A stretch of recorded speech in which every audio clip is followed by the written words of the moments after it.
कार्रवाई की मांग।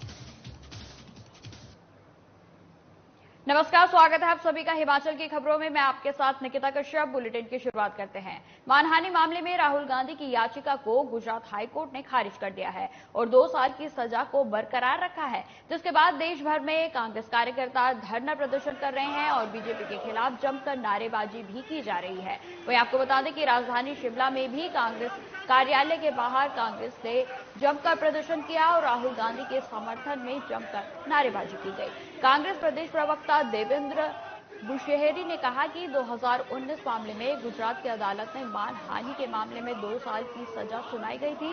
इसके खिलाफ गुजरात हाईकोर्ट में याचिका दायर की है, लेकिन कोर्ट ने याचिका को खारिज कर दिया है और अब इस मामले को लेकर सुप्रीम कोर्ट का दरवाजा खटखटाया जाएगा।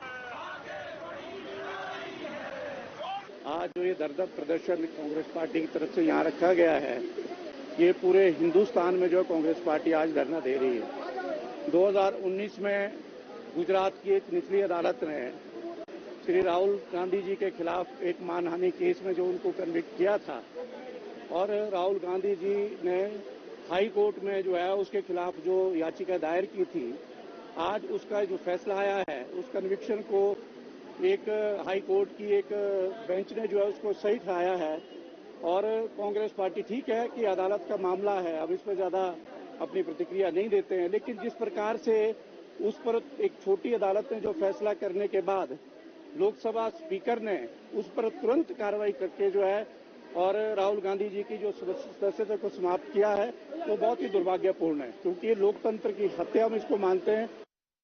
हिमाचल प्रदेश में इन दिनों पक्ष विपक्ष के बीच जमकर बयानबाजी का दौर जारी है। विपक्षी नेता लगातार सत्ता पक्ष कांग्रेस को बैकफुट पर धकेलने की कोशिश कर रहे हैं। विपक्ष कभी कांग्रेस के अंदरूनी लड़ाई का जिक्र करता है तो कभी गारंटी पर सवाल खड़े कर देता है और इसी बीच हिमाचल प्रदेश में मुख्यमंत्री सुखविंदर सिंह सुक्खू के प्रधान मीडिया सलाहकार नरेश चौहान ने बीजेपी नेताओं पर पलटवार किया है। उन्होंने कहा है कि भारतीय जनता पार्टी में वर्चस्व की लड़ाई है और दबाव में बीजेपी नेता तहहीन बयान कर रहे हैं। वहीं आपको बता दें कि बीजेपी के पास कोई मुद्दा नहीं है और इसी वजह से अपराधहीन बयानबाजी कर जनता का ध्यान भटकाने की कोशिश की जा रही है। उन्होंने विपक्ष से अनुरोध किया है कि प्रदेश में सकारात्मक भूमिका अदा करें ताकि प्रदेश का विकास आगे बढ़ सके।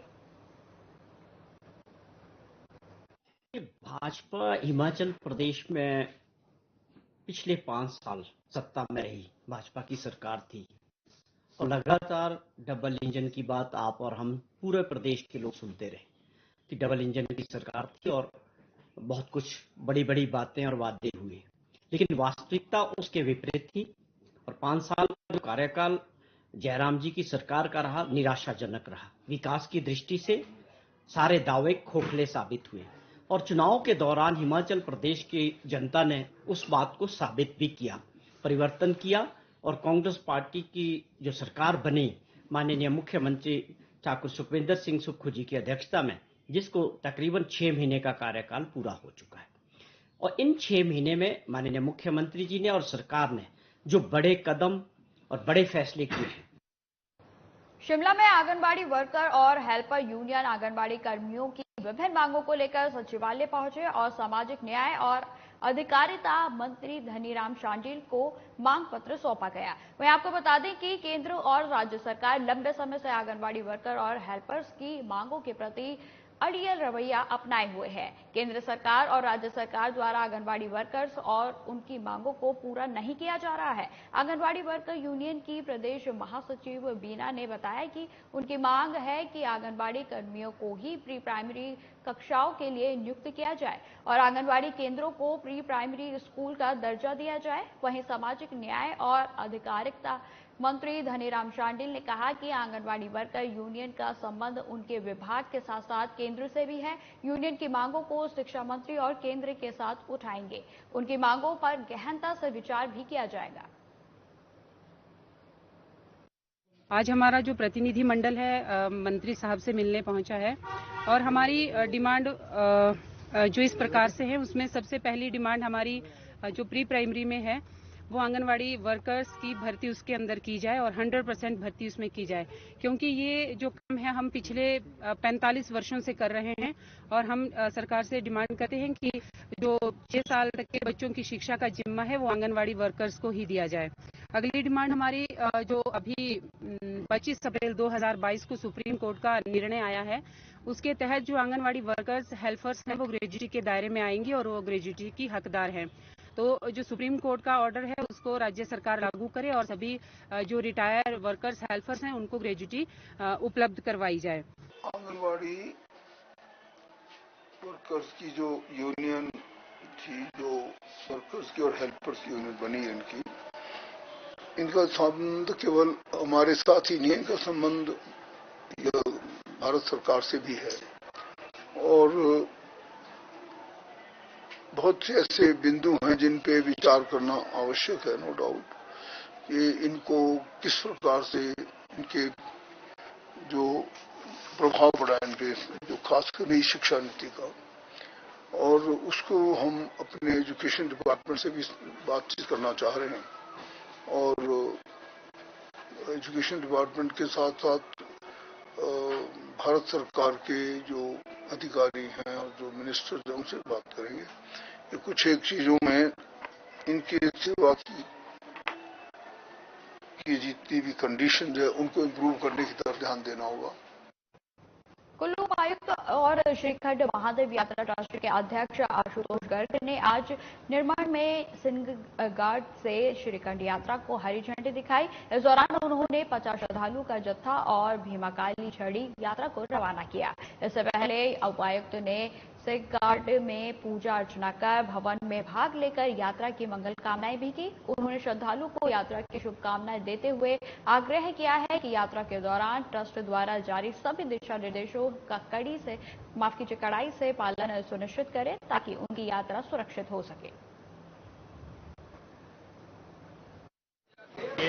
जो श्रीखंड यात्रा है, इसका जो ऑफिशियल यात्रा का संचालन श्रीखंड यात्रा ट्रस्ट जो है उसके माध्यम से किया जाता है, तो उसके हमारे फाउंडिंग मेंबर्स भी हमारे साथ में हैं और इस वर्ष की जो यात्रा है वो आज से 20 जुलाई तक चलेगी और इसमें बहुत सारे लोगों ने ऑलरेडी ऑनलाइन रजिस्ट्रेशन भी किया हुआ है। बहुत सारे लोग ऐसे भी हैं जो यहाँ पे डायरेक्ट पहुँच रहे हैं। तो आज हम लोगों ने पहला जत्था जो है वो यहाँ से रवाना किया है और इसको लेकर जितनी भी तैयारियाँ हैं वो सारी तैयारियाँ अलग अलग कैंप्स पे हमारी मेडिकल टीम, सेक्टर मजिस्ट्रेट सभी लोगों को तैनात कर दिया गया है और हम उम्मीद करते हैं कि सभी की यात्रा मंगल में रहेगी।